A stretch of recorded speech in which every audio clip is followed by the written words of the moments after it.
o Dia do Professor, e uma das demandas dos professores do Brasil era justamente criar o Piso Nacional do Magistério, e que foi criado na minha gestão. Então, eu tenho uma relação boa com o PSDB histórica, e eu acho que o que está em jogo hoje é muito grave. Então, nós não podemos, nesse momento, dispensar apoio nenhum, porque é muito sério o que está acontecendo no Brasil. Eu estou realmente muito preocupado com essa onda de violência que tomou conta do país. É uma coisa grave o que está acontecendo, as manifestações de intolerância. Tem gente apanhando na rua. Mas o candidato foi esfaqueado, o senhor esquece isso também? Querido, esfaqueado por um cara que está preso, né? Agora, outra coisa é quando o próprio candidato, ele próprio emite sinais de violência.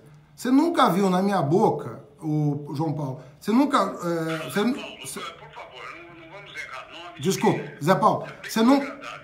Desculpa, companheiro. Zé Paulo, você nunca ouviu da minha boca uma afirmação de promoção da violência no país.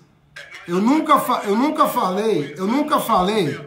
Pera, querido, eu tô falando de mim. Você está falando do candidato a presidente, Zé Paulo. Você não está falando com... Você está falando com o candidato a presidente da República. Você nunca ouviu da minha boca uma expressão do tipo: é hora de metralhar os bolsonaristas, como ele falou no Acre. Você nunca ouviu da minha boca que meu filho não vai casar, como ele fala. Bolsonaro falou: meu filho não casaria com uma negra porque ele foi bem educado.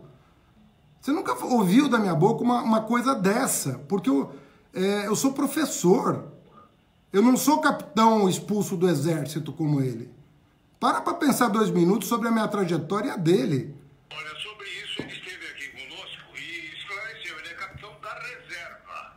Rapaz, que não tem nada contra ele. Foi divulgado por vocês da imprensa o croquis de explosão de bomba de adutora no Rio de Janeiro. Agora, você quer negar o passado dele para quê? Para tapear... Não podemos tapear a população com informação falsa sobre ele. Vamos falar a verdade sobre ele? Ele é um cara que ameaçou a adutora explodir a adutora para reivindicar soldo maior. Sabe o que tá me parecendo? A gente quer repaginar o Bolsonaro para tornar ele palatável para a população. Mas faz 28 anos que ele é deputado, nunca fez nada por esse país. Tenha santa paciência, nunca aprovou um projeto importante, só vota contra a população, só promove a violência. Eu vou conversar com todas as forças democráticas para impedir isso. Vou conversar com todo mundo que lutou por democracia. Sobre essa conversa, Fernando Haddad, na entrevista das segundas-feiras com grandes personalidades que a Folha publica, eu quero me referir a que é concedida hoje por Marcos Nobre, que é filósofo, professor de filosofia da Unicamp, que fala que Haddad tem que ser o candidato de uma frente democrática, não do PT.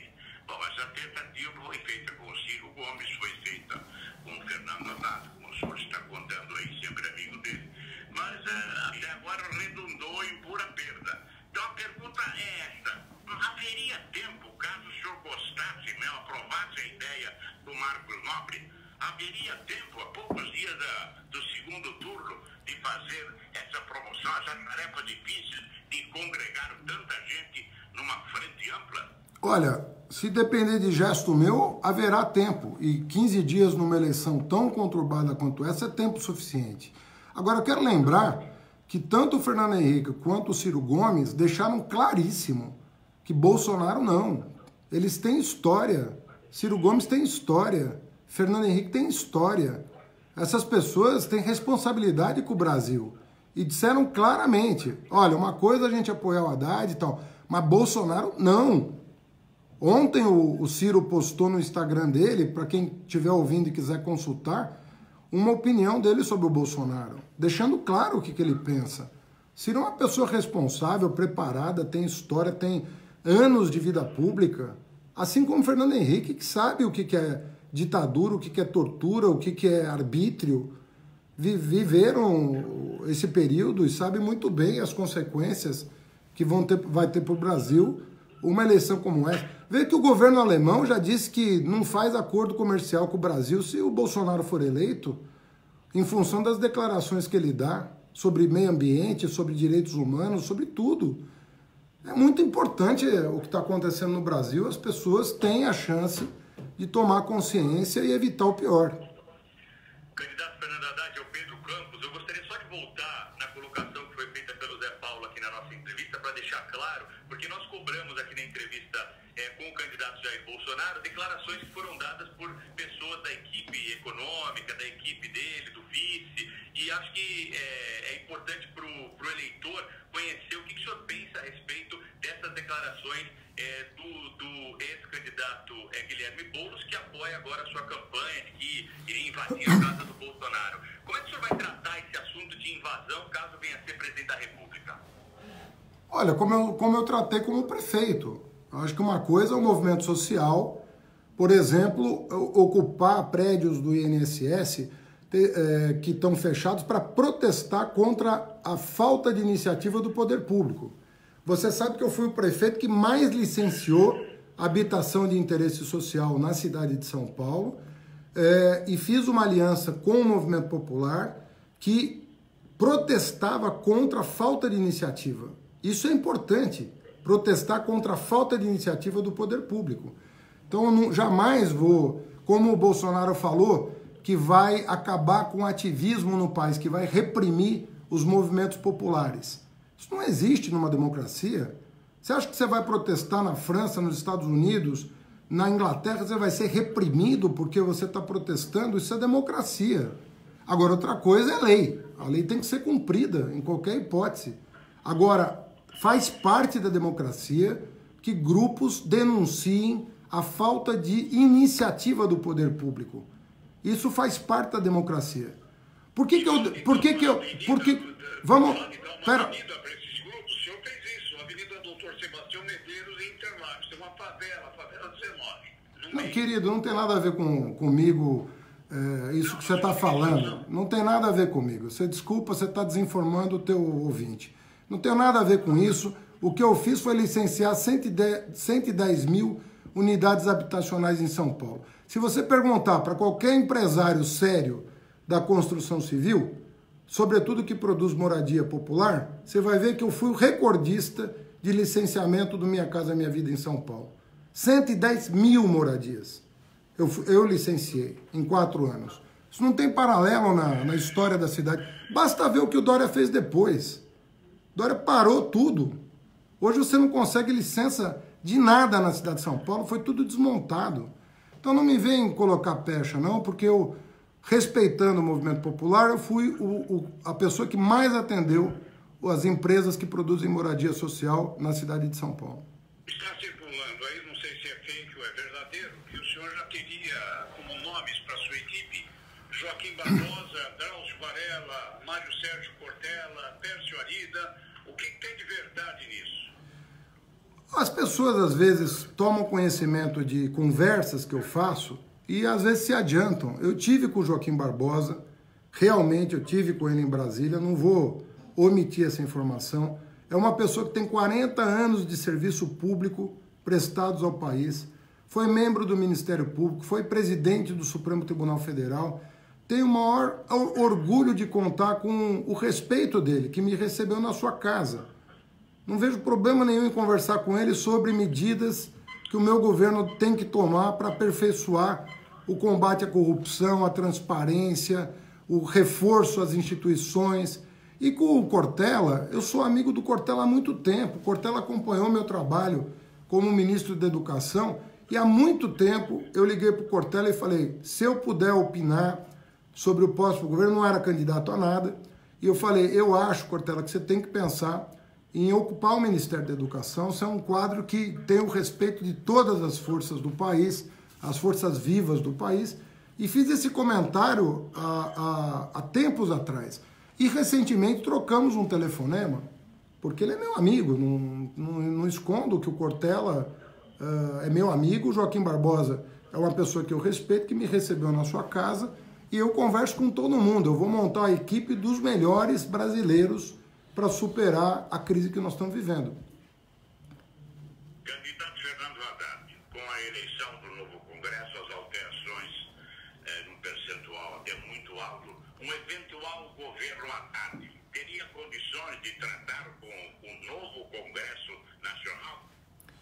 Total condições. Você sabe que eu tinha aqui na cidade de São Paulo 11 vereadores de 55. Eu aprovei plano diretor, que foi premiado pela ONU, aprovei a renegociação da dívida, que garantiu para a cidade grau de investimento. A cidade de São Paulo é uma das poucas do país que tem grau de investimento, que é um selo de qualidade de finanças públicas. Eu ganhei 10 prêmios internacionais com 11 vereadores. Agora, lá no Congresso Nacional, quando eu era ministro, nunca um líder de partido indicou votação contrária a um projeto que eu apresentei. Nunca. Nem do PSDB, nem do DEM. Você não vai achar um voto de liderança contrário às propostas do MEC no meu período de gestão. Eu disse a você e repito, eu tinha como interlocutor o ministro da Educação do Fernando Henrique Cardoso. Por quê? Porque eu concordava com tudo e ele com tudo? Não, porque nós construíamos consensos. Nós construíamos acordos para fazer a agenda avançar. Então, a mesma postura que eu tive como ministro, eu vou ter como presidente. Construir consensos, dialogar, não tentar impor uma agenda, tentar construir saídas para a crise. E, na minha opinião, o país é forte o suficiente para resolver essa crise com um pouco de boa vontade, um pouco de diálogo, restaurar a ordem democrática, acabar com essa coisa da violência, da intolerância que está na rua, mostrar para o país, fazer gestos, dar o exemplo. É assim que nós vamos construir. Bernardo, eu queria fazer uma última pergunta da minha parte ao Rafael, de novo, sobre economia. Durante os mandatos da ex-presidente Dilma Rousseff, do PT, consequentemente, a economia do país tomou o maior tombo da história. E tem muita gente machucada, tem muito brasileiro machucado, porque perdeu renda, porque perdeu emprego, porque perdeu plano de saúde, porque perdeu a escola do filho, enfim. A vida das pessoas mudou demais para pior a partir do segundo mandato da ex-presidente Dilma Rousseff.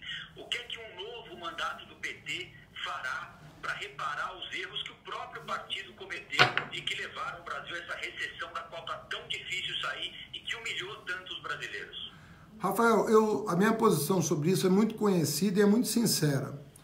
Eu acho que de 2003 a 2012, a condução da política econômica foi muito boa, a ponto de nós gerarmos mais de 20 milhões de postos de trabalho no país. É um recorde histórico. Nunca houve na história do país tanto progresso social e econômico quanto nesse período.